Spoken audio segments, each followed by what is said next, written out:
হৃদমায়া প্রেম গাথা পর্ব ২ লেখিকা রিক্তা ইসলাম মায়া। আমার জীবনের হঠাৎ আগন্তুকের আগমন ঘটেছিল ২০১৭-তে। সেবার আমি মাত্র নবম শ্রেণীতে পড়তাম, দশম শ্রেণীতে উঠব।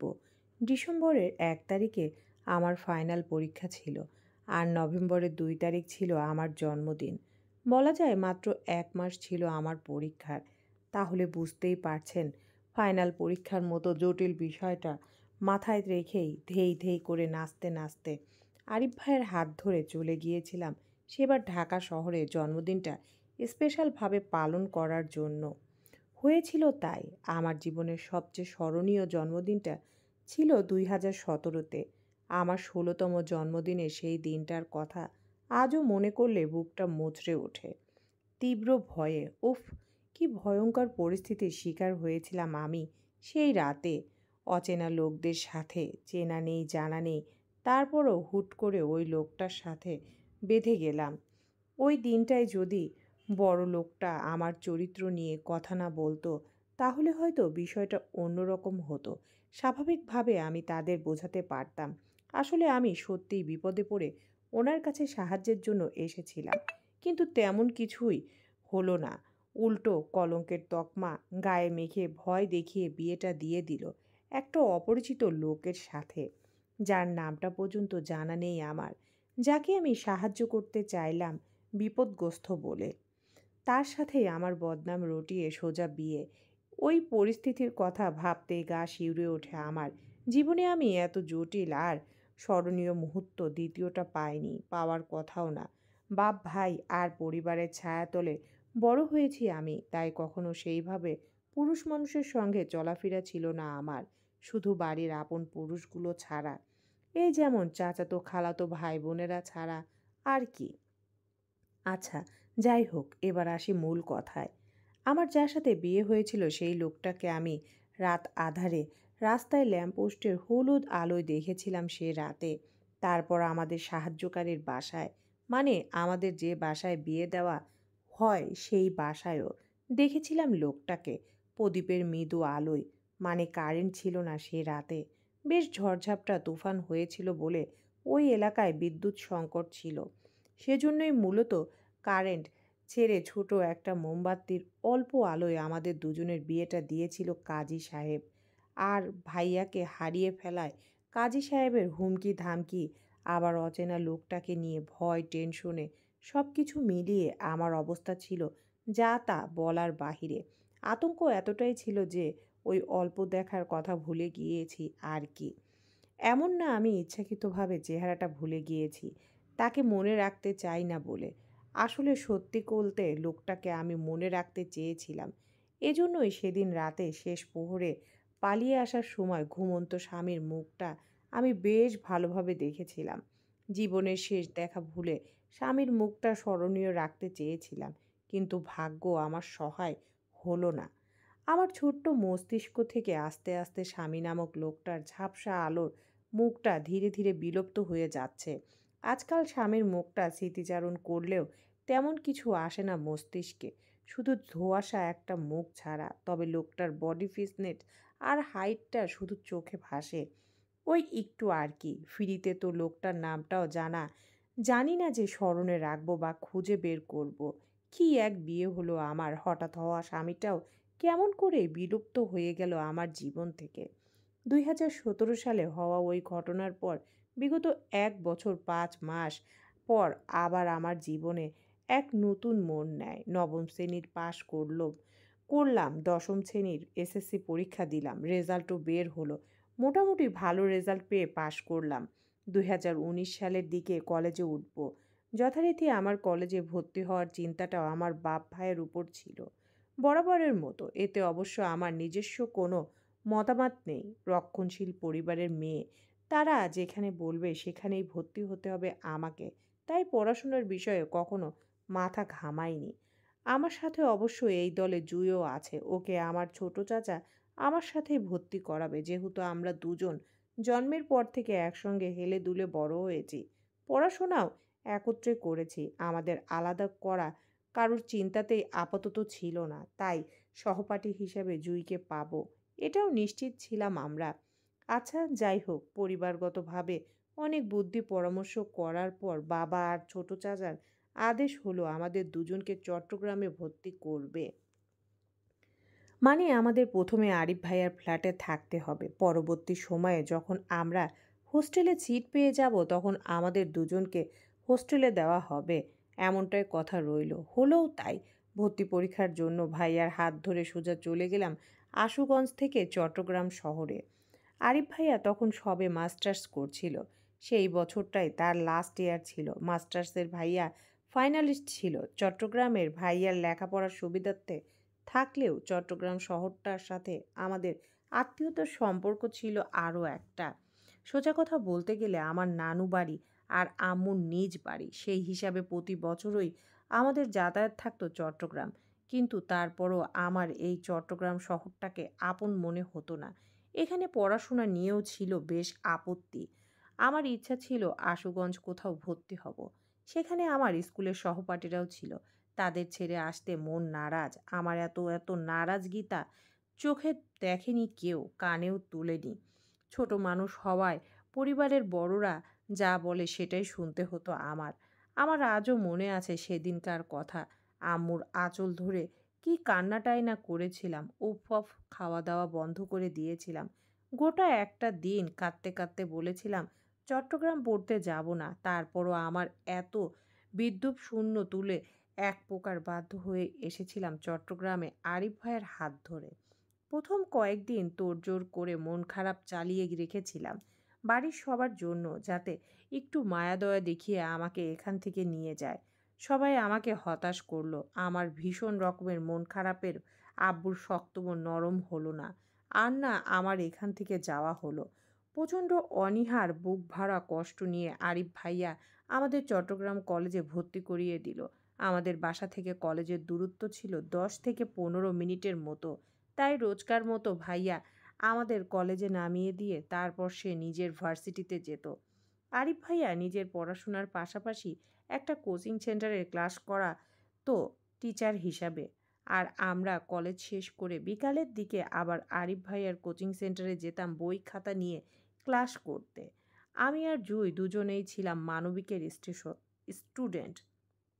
মূলত আমার ছোট থেকে রাজনৈতিক বিষয়গুলো প্রচণ্ড ইন্টারেস্ট ছিল বিধায় সেজন্য মানবিক নিয়ে পড়াশোনা করা আর কি।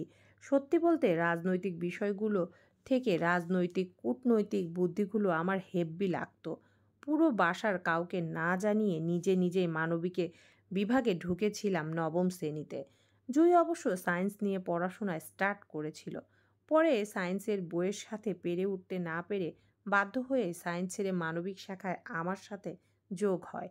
রাজনৈতিক যে আমার ভবিষ্যতের সঙ্গে জড়িয়ে যাবে সেটা কে জানতো। হা হা হা। আমার বাল্যকালের মজা করাটা আজ আমার উপর ভারী হয়ে গেল। এজন্য মানুষ বলে কোনো কিছু নিয়ে মজা করতে নেই। সময়ের ব্যবধানে সেই বিষয়গুলো তোমার উপর পড়তে বেশিক্ষণ লাগে না। সেটা আমি আজ হাড়ে হাড়ে টের পাচ্ছি। আবার ওই কথা মূলত আমি সবসময় ক্লাসমেট বা কাজিনদের জোর গলায় বলে বেড়াতাম আমার রাজনৈতিক নেতা পছন্দ, নেতাদের ক্ষমতা পছন্দ, তাদের কূটনৈতিক বুদ্ধিগুলো পছন্দ। আমার ভবিষ্যৎ মন্ত্রী হওয়ার ইচ্ছাও মাঝে মধ্যে প্রকাশ করতাম বোকার মতো। আমার অতি আগ্রহের কথাগুলো আমার বান্ধবীরা শুনতো মনোযোগ সহকারে। তারপর বুক ভরা দোয়া দেওয়ার আগেই মাইশা বলতো, শোন মাইয়া, তুই মন্ত্রী হলে আমাদের কি উপকার করবে সেটা আগে হিসাব নিকাশ কর। ফ্রিতে তো দোয়া আর ভোট কোনোটাই দেওয়া যাবে না, তাই না? দেখ মায়া, আমরা 6 বান্ধবী আছি তোর। আমাদের ডিমান্ড কিন্তু তেমন বেশি কিছু না। শুধু প্রত্যেকের একটা করে সরকারি চাকরি আর বিসিএস ক্যাডার জামার পাওয়ায় দিবি, ব্যাস। এতটুকুই। শোন মায়া, প্রেমটা না হয় আমরা কম্প্রোমাইজড করে নেব। 6 বান্ধবী বেসরকারি বা বেকার পোলাপানের সাথে প্রেম করব। কারণ অসহায় পোলাপানদের তো একটা জাতিগত অধিকার আছে সুন্দরী মাইয়াগুলোগে প্রেম করার। সেই আত্মত্যাগে প্রেম করব বেকার ছেলের সঙ্গে। কিন্তু জামাই বেলা কিন্তু নো কম্প্রোমাইজড। পিসিএস ক্যাডারই লাগবে বলে দিলাম, নয়তো আমাদের সবার ভোট আর দোয়া তোর জন্য ক্যান্সেল। হু হু। আমাদের বান্ধবীদের কথা বদলে দিতে মাহি দ্রুততার সঙ্গে বাধা দিয়ে বলতো, দোস্ত দোস্ত, রিক্তাকে মন্ত্রী হওয়ার দোয়াটা দ্রুত ক্যান্সেল কর, ক্যান্সেল কর। ওইটা রং নাম্বার। রিক্তা ভবিষ্যতে মন্ত্রী হওয়া মানেই আমাদের দেশের ঘোর বিপদ ডেকে আনা। রিক্তা যে বোকা ঘিলুর, দেখা যাবে ওর সামনে দিয়ে পুনরায় পাকিস্তানিরা আমাদের দেশ নিয়ে যাবে কূটনৈতিক করে, আর ও কিছুই বুঝতে পারবে না। দেশ বলে কথা বিপদে ফেলা যাবে না, তাই রিক্তার মন্ত্রী হওয়ার দোয়া ক্যান্সেল। তুই বরং রিক্তার জন্য একটা নেতা জামাইয়ের দোয়া করে দে, শক্তপোক্তভাবে, কালো, পেট মোটা, অসুন্দর, ভুঁড়িওয়ালা, যেমনই হোক, ব্যাস মন্ত্রী হোক। তাই হলেই চলবে। কি তোর চলবে না? কথার পাশ থেকে ফোড়ন কাটতে সুমিও অতি উৎসাহে বলল, হুঁ হুঁ, মাহি ঠিক কইছে। রিক্তারে মন্ত্রী বানাইয়া দেশকে বিপদে ফেলার দরকার নাই। রিক্তা থাক, তোর মন্ত্রী হওয়ার লাগবে না। মন খারাপ করিস না দোস্ত। যা, আমরা তোরে মন্ত্রী মশাইয়ের বউ বানাইয়া দেব। মাইশার কথায় সবাই মন্ত্রী বউ হওয়ার জন্য আমাকে দোয়া করলো।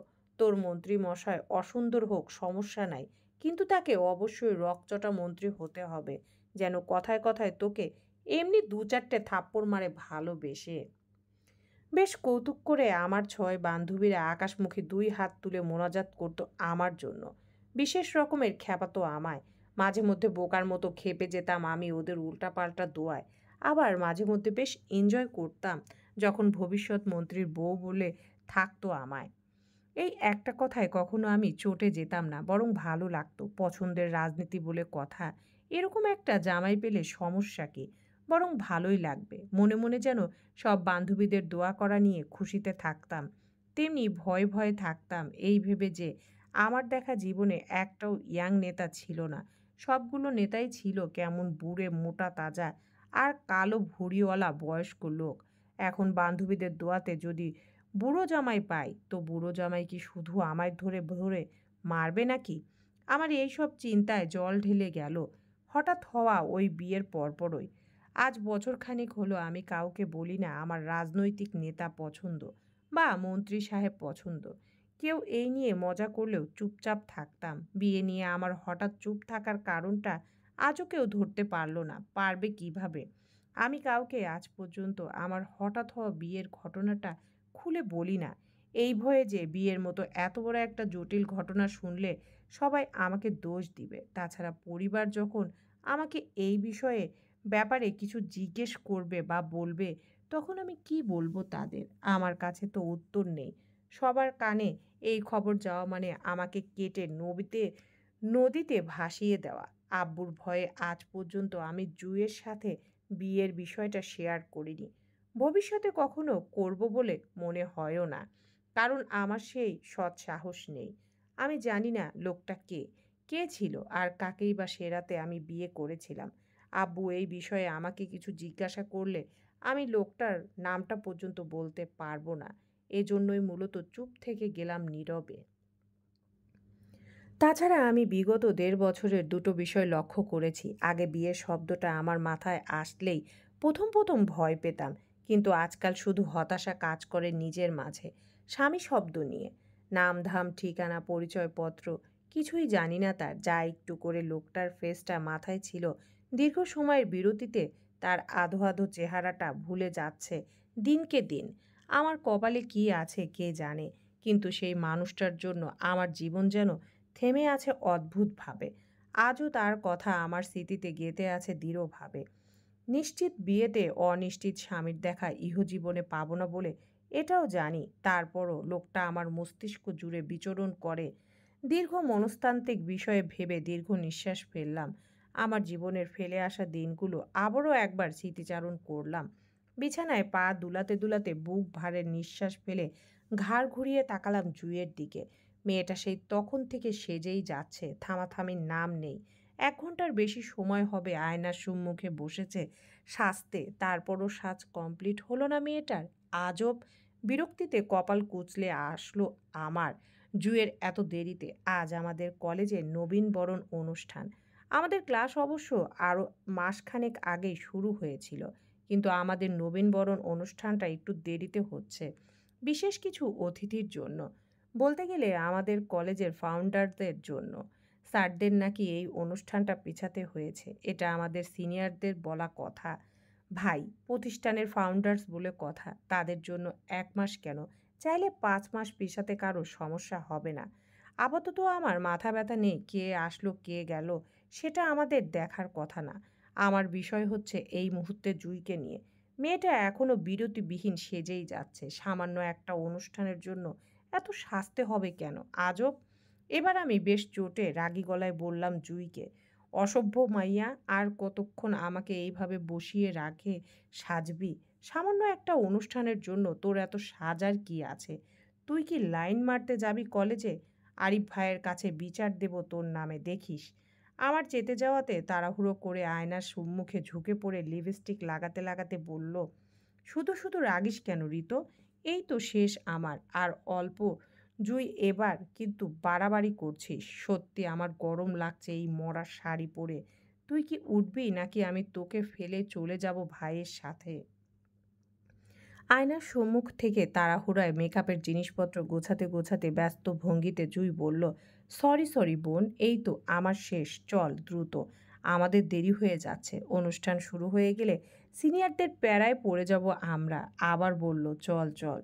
জুয়ের হঠাৎ এত তাড়াহুড়ায় গাঢ় দৃষ্টিতে তাকিয়ে থেকে ঠোঁট উল্টালাম আমি। মেয়েটা সত্যি পাগল। একে তো নিজেই দেরি করবে, তারপর আবার সেটা নিয়ে নিজেই আফসোস করবে।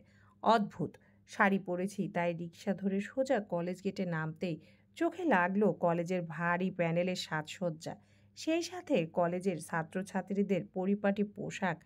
এই যেন এক লাল সবুজের পতাকা পতাকা হয়ে আছে সবাই। আহা কি অদ্ভুত! ভালোবাসার টান দেশের জন্য, যার জন্য এই ভরা দিন দুপুরে সবাই লাল সবুজ পতাকা পতাকা হয়ে ঘুরছে আশেপাশে।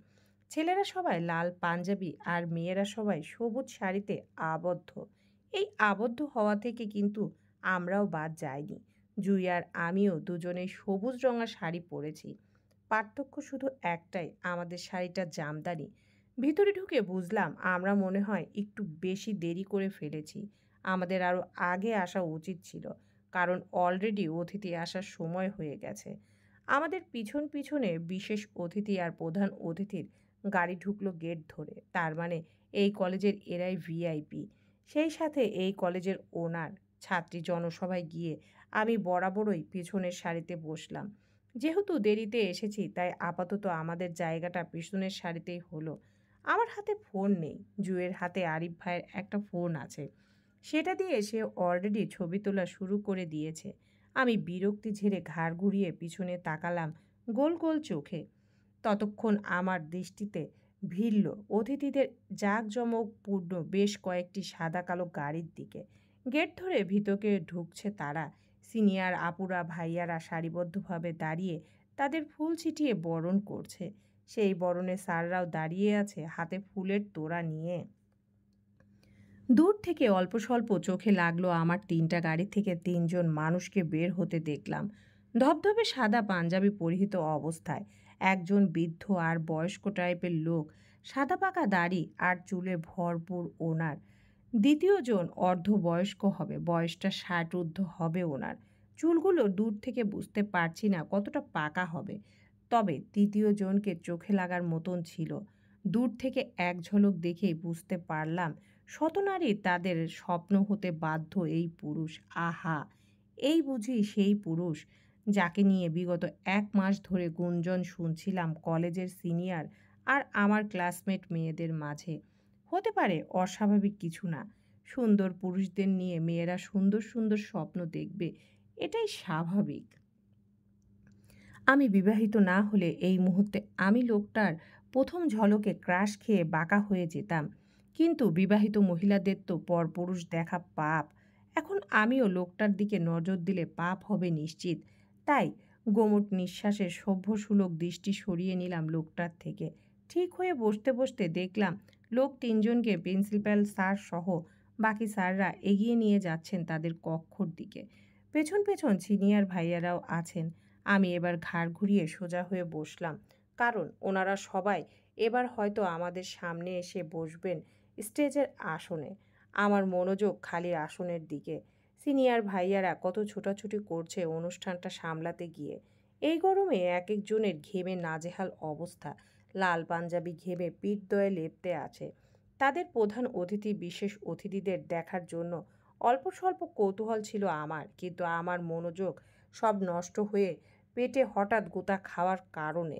বিরক্তি নিয়ে চাইলাম পাশে জুঁইয়ের ঠোঁট উল্টে আমার কানের কাছে মুখ নিয়ে বলল, ঋতু, আমি ওয়াশরুম যাব, প্লিজ আমার সাথে চল। কেমনটা লাগে, বাসা থেকে মাত্রই আসলাম, এখন বসতে না বসতেই ম্যাডামের ওয়াশরুমের তাড়া পেয়ে গেল। তৎ এতক্ষণ বাড়িতে কি করছিলি? তখন ওয়াশরুমে যায়নি কেন? মেজাজ খারাপ হয়ে রাগে দাঁতে দাঁত পিষে বললাম, তুই কি আজকে শপথ করছোস আমাকে শান্তি দিবি না? এমনিতে তোর জন্য এত লেট হলো, এখন বসতে না বসতে তোর ওয়াশরুমের কাজ লেগে গেল। প্লিজ ঋতু, চল না। আসলে সাজুগুজু করায় ব্যস্ত ছিলাম বলে ওয়াশরুমে যাওয়া হয়নি। ভেবেছিলাম সাজ শেষ করে একেবারে যাব, কিন্তু তাড়াহুড়ায় এখানে চলে এসেছি বলে আর যাওয়া হয়নি। প্লিজ চল না বোন।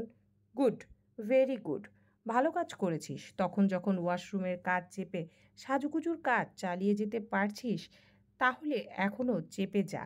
মুচড়ামুচড়ি করে গোটা অনুষ্ঠানটা পার করে দে। আমি জানি তুই পারবি, তোকে পারতেই হবে। চাপাচাপিতে তুই যে দক্ষ সেটা প্রমাণ করার জন্য হলেও এখন চুপচাপ বসে থাক। আমি পারবো না তোর সাথে কোথাও যেতে। কথাটা বলেই সামনে তাকাতে চাইলে পাশ থেকে জুই খপ করে আমার হাতটা চেপে ধরে অসহায় গলায় বলল, প্লিজ ঋতু, চল না প্লিজ, বেশি ইমার্জেন্সি পেয়েছে, প্লিজ। অল্প ঠোঁট কামড়িয়ে ওর মতিগতি বোঝার চেষ্টা করলাম। জুইয়ের অসহায় ফেসটা দেখে দীর্ঘ নিঃশ্বাস ফেললাম। মেয়েটা আসলেই আমাকে আজকে শান্তি দিবে না। ওয়াশরুমের বাহিরে দাঁড়িয়ে আছি আমি, হাতে জুইয়ের ব্যাগ আর ফোন, আর কাঁধে আমার ছোট্ট ব্যাগটা ঝুলছে। করিডোরের সামনে দাঁড়িয়ে আশপাশটায় নজর বুলালাম। না, আপাতত এই দিকটা তেমন একটা মানুষ নেই, সবাই মাঠে। ওয়াশরুমের বাহিরে করিডোরের এক পাশে দেয়ালে থাই গ্লাসে নিজের প্রতিবিম্বটা এক পলক দেখে নিলাম। গোছানো শাড়ি, সবুজ চুড়িতে খারাপ লাগছে না আমায়, ঠিকঠাকই লাগছে। তারপরেও চঞ্চল হাত দুটো দিয়ে ছেড়ে রাখা চুলগুলো আরও একবার গুছিয়ে নিলাম। অল্প লেপটানো কাজলটা মুছে নিতেই তখন কানে বাজলো কারো উগ্রতা গমগমে ডাক, এই নিয়ে, এই মেয়ে, এই দিকে শোনো। সহজ সরলভাবে ঘাড় বাঁকিয়ে পাশে তাকালাম। চোখে লাগলো আমাদের পৌরনীতি ম্যাডামকে। তিনি হাফ সিল্কের লাল সবুজ মিশ্রণের শাড়ি পরিহিত, বয়স ৩৫, শ্যামবর্ণ গায়ের রংটা খারাপ লাগছে না, বেশ ভালোই লাগছে। তবে উনি এত মনোযোগ দিয়ে কাকে ডাকছে সেটা লক্ষ্য করতেই বুঝলাম আমাকেই ডাকছেন ম্যাডাম। অল্প চমকিত হলাম আমি। এক বুক সাহস নিয়ে গেলাম ম্যামের সামনে। আমাকে দেখে ম্যাম তাড়াহুড়োয় প্রশ্ন করে বললেন, কোন ডিপার্টমেন্ট? ম্যামের তাড়াহুড়ার কথায় বুঝতে পারলাম না তিনি আমাকে সিনিয়র ভাবছেন হয়তো, তাই মিনমিন শব্দে ম্যামকে শুধরে দিয়ে পড়লাম, ম্যাম, আমি মানবিক ডিপার্টমেন্টের নতুন ছাত্রী, ইন্টার ফার্স্ট ইয়ারের স্টুডেন্ট। ব্যস্ততায় ম্যাম ফেম বলল, ও তার মানে তুমি আমার ছাত্রী। আচ্ছা শোনো, আমার হাতের এই ফাইলগুলো ফাউন্ডার রুমে নিয়ে যাও, সোজা প্রিন্সিপাল স্যারকে দিবে, বলবে সুলতানা ম্যাডাম দিয়েছে, কেমন, যাও। এতক্ষণ না চমকালেও এবার বেশ জোরে সরো চমকালাম ম্যামের কথায়।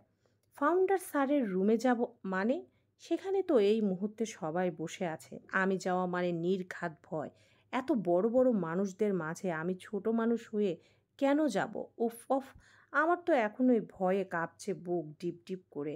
এই কাঁপাকাঁপি রোগ নিয়ে সেখানে যাব কিভাবে? কোনো কারণে যদি কাঁপতে কাঁপতে জ্ঞান হারাই সবার সামনে, তো ছি, কি লজ্জাজনক ব্যাপার। অজস্র ভয় থাকার পরেও ম্যাডামের মুখের উপর না করার সাহস হলো না আমার। তাছাড়া ম্যাম যদি আমাকে বেয়াদব বলে ধমক লাগায়, সেই ভয়ে ম্যাডামের হাত থেকে কাগজপত্রগুলো আমার হাতে তুলে নিলাম। ম্যাডাম তাড়াহুড়ায় আমার হাত খালি করে ব্যাগ আর ফোনটা নিজের কাছে রাখতে রাখতে বলল, ফাইলসগুলো প্রিন্সিপাল স্যারকে দিয়ে তারপর ম্যামের কাছ থেকে ব্যাগ ফোনটা সংগ্রহ করে নেওয়ার জন্য। অসহায়ের মতো আমি মাথা নাড়াতেই ম্যাম পদ চলে গেল, দ্রুত পদে চলে গেল অফিস রুমের দিকে। অসহায় আমি ঠোঁট উল্টিয়ে এক পলক ওয়াশরুমের বন্ধ দরজার দিকে তাকালাম। মেয়েটা সত্যি আজকে আমাকে শান্তি দেবে না, এখনও ওয়াশরুমে বসে আছে। প্রচণ্ড অস্বস্তির সঙ্গে ফাউন্ডার স্যারের দরজায় কড়া নেড়ে অনুমতি নিয়ে ভিতরে প্রবেশ করতে চোখে পড়ল বেশ কয়েকজন মানুষকে। বিশেষ করে অতিথি সবার সবাই এখানে বসা, তার মানে তারা এখনও স্টেজে ওঠেনি। আমি এই প্রথম কলেজের ফাউন্ডার্সদের সরাসরি দেখলাম। দেখতে সবাই মাশাআল্লাহ। তিনজনই সাদা ধবধবে পাঞ্জাবি পরিহিত। ওনাদের সবাইকে দেখে সর্বপ্রথম আমার মাথায় যেটা আসলো সেটা হলো ওনারা সবাই কি নেতার বংশধর নাকি? কি চাই? ভরাট গলার প্রিন্সিপাল স্যারের হঠাৎ প্রশ্নে থতমত খেয়ে গেলাম। আমি প্রচণ্ড অস্বস্তিতে সিটিয়ে ধীর গলায় বললাম, স্যার, আমাকে সুলতানা ম্যাম পাঠিয়েছে এই ফাইলসগুলো আপনাকে দিতে। ও আচ্ছা, ফাইলসগুলো তোমার পেছনে বসে থাকা স্যারকে দাও। সহজ সরলভাবে পিছনে ফিরেছিলাম আমি। সাহস নিয়ে ফাইলসগুলো এগিয়ে দিয়েছিলাম লোকটাকে, কিন্তু ইয়াং যুবকের অল্প পরিচিত মুখটা দেখে মুহূর্তে ঠায় জায়গায় থ মেরে দাঁড়িয়ে পড়লাম। শরীরের মধ্যে তৎক্ষণাৎ হাড় কাঁপানো বিদ্যুৎ বয়ে গেল এমনটা মনে হলো। সেই বিদ্যুতের তেজ তৎক্ষণাৎ আমার হাত দুটো কেঁপে উঠল তুমুল গতিতে। এই লোকটা, এই লোকটাকে আমি কোথাও দেখেছি মনে হচ্ছে, কিন্তু কোথায় কোথায়? সে কি আমার পরিচিত কেউ? কই, আমার তো মনে পড়ছে না। আমার ধ্যানচ্যুত মাঝেই লোকটা আমার হাত থেকে কাগজগুলো নিজ হাতে তুলে নিল সহজভাবেই।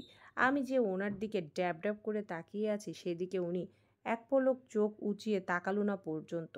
আমাকে সম্পূর্ণ অগ্রাহ্য করে হালকা কপাল কুঁচকে কাগজপত্রগুলো একের পর এক চেক করে গম্ভীর গলায় বলল, কাগজে সমস্যা আছে, নেমপ্লেসের জায়গাগুলোতে ভুল, আব্বুর নামের জায়গায় আমার নাম ব্যবহার করেছে সেখানে। এগুলো সংশোধন করতে দুটো পাঠান। বাক্যগুলো শেষ করতে করতে হাত বাড়িয়ে কাগজগুলো পুনরায় আমার হাতে তুলে দিতে দিতে চোখ উঁচিয়ে তাকালো প্রিন্সিপাল স্যারের দিকে। তখনও লোকটা আমাকে দেখলো না, হয়তো দেখার প্রয়োজন মনে করছে না তাই। কিন্তু আমি হ্যাবলার মতো দাঁড়িয়েছিলাম লোকটার দিকে তাকিয়ে থেকে। আসলে মনে করার চেষ্টা করছিলাম এই লোকটাকে আমি কোথায় দেখেছি এর আগে। তখনই প্রিন্সিপাল স্যার পুনরায় আমাকে ডেকে ধ্যানচ্যুত করে বলল, এই মেয়ে শোনো। অস্বস্তিতে ঘুরে তাকালাম স্যারের দিকে। তিনি হয়তো বারবার এই মেয়ে বলে ডাকতে চাইছেন না ফাউন্সটারদের সামনে, তাই সহজভাবে আমার নাম জিজ্ঞেস করে বললেন, নাম কি তোমার? প্রচণ্ড অস্বস্তিতে মিনমিন স্বরে বললাম, রিক্তা। স্যার শুনতে না পেরে পুনরায় বললেন, কি নাম? হাসফাস করে বললাম, জি স্যার, রিক্তা ইসলাম মায়া। ও আচ্ছা, শোনো মায়া, এই ফাইলসগুলো তোমার সুলতানা ম্যামকে দিয়ে বলবে ভুলগুলো দুটো ঠিক করে পাঠাতে এখানে পুনরায় যাও। মাথা নাড়িয়ে সম্মতি দিয়ে আর চোখে তাকালাম পাশের লোকটার দিকে। তিনি তখনও আমাকে দেখল না পর্যন্ত। লোকটারে গম্ভীর অ্যাটিটিউডে অপমান বোধ করলাম মুহূর্তেই। কেন বারবার হ্যাংলার মতো তাকাচ্ছিলাম লোকটার দিকে তাও বুঝতে পারছি না। শুধু লোকটাকে আবার অল্প পরিচিত মনে হচ্ছে, এজন্যই বারবার তাকাতে হবে। আজব। মায়া, তোমার বাসা কোথায়? কথা শুনে তো মনে হচ্ছে না তুমি চট্টগ্রামের মেয়ে, অন্য জেলার নাকি? গম্ভীর লোকটা থেকে দৃষ্টি সরিয়ে তাকালাম বৃদ্ধ বয়স্ক লোকটার মুখের দিকে। কি অমায়িক অদলে হাসি মুখ ওনার। বয়স ৮০-র কাছাকাছি মনে হলেও দেখতে বেশ ফিট অ্যান্ড ফাইন দেখা যাচ্ছে। টাকার গরম বলে কথা, তারা তো এমনিতেই জোয়ান থাকবে তাই না? তাছাড়া বড়লোকদের কি আর বয়স বাড়ে নাকি অহংকারের মতো? তবে এই বয়স্ক লোকটার মুখে আদলে আমার অহংকারের ভাবটা চোখে পড়ল না। যেটা চোখে পড়ল সেটা হলো স্বচ্ছতার সভ্য হাসি মুখ। সেই হাসিতে আমিও অস্বস্তিতে হাসপাস করে মাথা কাত করে সম্মতি দিলাম, বুঝালাম, হ্যাঁ, আমি অন্য ডিস্ট্রিক্টের মেয়ে। লোকটা ফের হাসলো, আগ্রহ নিয়ে বলল, কোন জেলার? জি, ব্রাহ্মণবাড়িয়ার। আমার কথা শুনে বেশ মজা পেল যেন বয়স্ক লোকটা। তিনি কৌতুক করে সঙ্গে সঙ্গে আমাকে বলল, বাহ, তুমি ব্রাহ্মণবাড়িয়ার মেয়ে, দারুণ তো। তা মায়া, তুমি ঝগড়া টগড়া কেমন পারো? তোমার দক্ষতা কেমন মারামারি নিয়ে? ব্রাহ্মণবাড়িয়ার মেয়ে বলে কথা, তোমাকে অবশ্যই এসব পারতে হবে, বুঝেছ? এই যে তোমার পেছনে আমার নাতিকে দেখছো, ও কিন্তু মারামারির মধ্যে বেশ পটু মানুষ। মুখ থেকে হাত বেশি চলে ওর। তুমি ওকে হারাতে পারলে বুঝবো না তুমি সত্যি ব্রাহ্মণবাড়িয়ার মেয়ে। কি পারবে?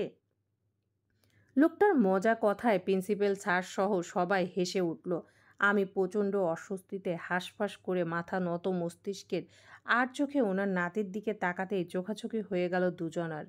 ঝুঁকে ধরার লজ্জা আর অস্বস্তি নিয়ে কি করব ভেবে না পেয়ে বোকার মতো মাথা নাড়িয়ে সম্মতি দিলাম, যার অর্থ আমি পারবো হারাতে। সম্মতি দিতে আরও লজ্জায় পড়ে গেলাম বৃদ্ধা লোকটির কথায়। সাবাস, এই না হলে ব্রাহ্মণবাড়িয়ার মেয়ে তুমি অবশ্য। বৃদ্ধ লোকটিকে বলতে না দিয়ে গম্ভীর লোকটা তৎক্ষণাৎ আমার উদ্দেশ্যে বলল, আউট। চমকে তাকালাম পিছনে। লোকটাকে যে আমাকে উদ্দেশ্য করে কথা বলল সেটা বুঝতে পারলাম, কিন্তু কেন? আমি কি ইচ্ছা করে এখানে দাঁড়িয়ে আছি নাকি? ওনার দাদা জানি তো আমাকে দাঁড় করিয়ে রেখেছে, তাহলে আমাকে লোকটা এত মানুষের সামনে অপমান করছে কেন? কি করেছি আমি? হৃদ, বিহেভ ইয়োর সেলফ। এতক্ষণে বুঝলাম লোকটার নাম হৃদ, আর বয়স্ক লোকটা ওনার দাদা ভাই। নাম জানি না, তবে বেশ শক্ত গলায় হৃদ নামক লোকটাকে শাসাতে চাইল, কিন্তু ততক্ষণে লজ্জা আর অপমানে আমার চোখে জল চলে আসার উপক্রম হলো। হৃদ নামক লোকটা ওনার দাদা ভাইয়ের কথার আবারও উপেক্ষা করে ফের আগের ন্যায় আমাকে উদ্দেশ্য করে বলল, আই সে গেট আউট। আর দাঁড়ালাম না আমি। অপমানের বিনতের সহিত ছলো চোখে প্রিন্সিপাল স্যারকে বলে চলে আসতে চাইলাম। দরজা অবধি গিয়ে হঠাৎই কি মনে করে পিছন ফিরে আবারও তাকালাম অল্প করে। সাথে সাথেই চোখাচোখি হলো দুজনার। উনি তখনও আমার দিকে কপাল কুঁচে তাকিয়ে আছে। ওনার দৃষ্টিতে স্পষ্ট সন্দেহের ঘোর ছিল, কিন্তু কিসের এত সন্দেহ ছিল তা জানি না। তবে লোকটার অপমানটা আমার বেশ গায়ে লেগে উঠল। ফাউন্ডার ছাড় কক্ষ থেকে বের হয়েই হালকা ফুঁপিয়ে কেঁদে উঠলাম। বেশ লজ্জা পেয়েছিলাম এতগুলো অপরিচিত মানুষের সামনে। আমি সেদিন সেই লজ্জা ছুটে বেশ করে কাঁদতে ইচ্ছে করছিল আমার। তারপরও নিজেকে সংযম করে ম্যামকে কাগজপত্রগুলো দিয়ে চলে আসলাম বোকার মতো, নিজের ব্যাগ আর ফোন না নিয়ে। অপমানের লজ্জাটা এত বেশি লাগছিল যে মনে ছিল না আমার ব্যাগগুলো ম্যামের কাছ থেকে নিতে হবে। চলবে ইনশাআল্লাহ।